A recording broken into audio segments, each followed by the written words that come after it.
अन्तरिम सरकारको गृहमन्त्री बनेका ओमप्रकाश अर्याल। यसै पनि उनी अधिवक्ता बालेनको कानुनी सल्लाहकारको रूपमा परिचित त थिए नै, तर अहिले गृहमन्त्री र कानुन मन्त्री बनेपछि उनको चर्चाले शिखर चुलिएको छ। त्यसैगरी जनताले उनीमाथि गरेको आशा पनि। गुल्मी जिल्लाको अमरपुर भन्ने गाउँमा 2032 सालमा जन्मिएका अर्यालको बाल्यकाल सामान्य थियो। उनका हजुरबुबा उतिबेलाकै कनिष्ठ न्यायिक अधिकृत रहेछन् भने बुबा रिटायर इन्डियन आर्मी, जसले गर्दा पनि उनलाई सङ्घर्ष कानुन चौतर्फी बुझ्न सजिलो भयो। प्रारम्भिक शिक्षा गाउँकै सामान्य विद्यालयमा सकाएका अर्याललाई म्युजिकप्रति निकै चासो थियो।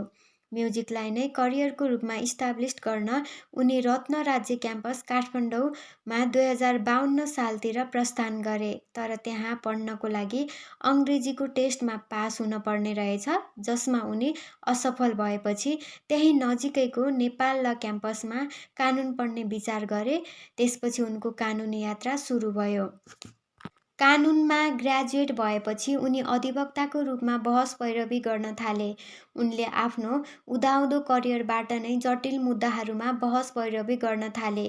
उनको साँच्चीकै पपुलर भएका केसहरूमध्ये लोकमान सिंह कार्कीको नियुक्ति असंवैधानिक र कानुन विपरीत भएको भन्दै क्यु वारेन्ट रिट जारी गरेका थिए।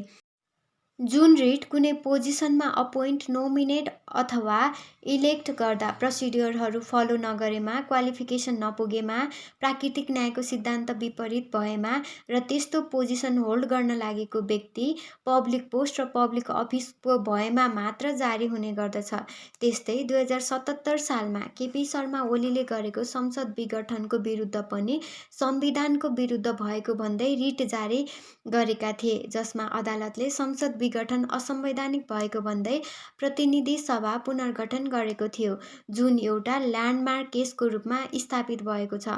त्यस्तै ओमप्रकाश अर्यालले गिरीबन्धु चिया उद्योगको जग्गा विवादमा सक्रिय भूमिका खेलेका थिए। अदालतले 2024 सालमा उद्योगको जग्गा सम्बन्धी निर्णय जारी गरेको थियो, तर सम्बन्धित पक्षहरू, जसमा निवर्तमान प्रधानमन्त्री केपी शर्मा ओली, भूमि व्यवस्था मन्त्री बलराम गिरी पनि आबद्ध थिए। उनीहरूले अदालतको आदेश कार्यान्वयन नगरेको पाएपछि अर्यालले 2025 सालमा सर्वोच्च अदालतमा अवहेलना मुद्दा दायर गरेका थिए। उनले मुद्दामा प्रधानमन्त्री केपी शर्मा ओली, भूमि व्यवस्था मन्त्री बलराम गिरी र उद्योगका मालिकहरूलाई प्रतिवादी बनाए, जसमा सर्वोच्च अदालतले जग्गा स्वामित्व र आदेश पालना सुनिश्चित गर्ने स्पष्ट निर्देशन जारी गरेको थियो र अर्यालको अवहेलना मुद्दा दर्ता भएपछि अदालतले प्रतिवादीहरूलाई जवाफ पेश गर्न आदेश पनि जारी गरेको थियो। सुरुमा उनी केही पार्टीहरूमा आबद्ध पनि थिए, तर पछि राजनीतिक भन्दा कानुनी क्षेत्रतर्फ नै सक्रिय भएका उनलाई 2079 सालमा राष्ट्रिय स्वतन्त्र पार्टीबाट उम्मेद्वार बन्नको लागि अफर पनि आएको थियो, तर उनले यो प्रस्ताव सिधै इन्कार गरिदिए। उनी काठमाडौँ महानगरपालिकाका मेयर बालेन शाहका कानुनी सल्लाहकार पनि हुन्, तर उनले त्यहाँबाट पनि भक्कसै 1 महिना अगाडि राजीनामा दिएका थिए। मानवाधिकार, सार्वजनिक हित र सरोकारको विषयमा सधैँ डटेर लाग्ने अर्याल हाल भ्रष्टाचार विरुद्ध लड्ने अठोट गरेको अन्तरिम सरकारको गृहमन्त्री कानुन मन्त्री बनेका छन्। ओमप्रकाश अर्याललाई अब आउने चुनौतीहरू समाधान गर्न सजिलो छैन, तर उनी जसरी अहिलेसम्म डटेर लागेका थिए त्यसरी नै लागेमा असम्भव पनि छैन।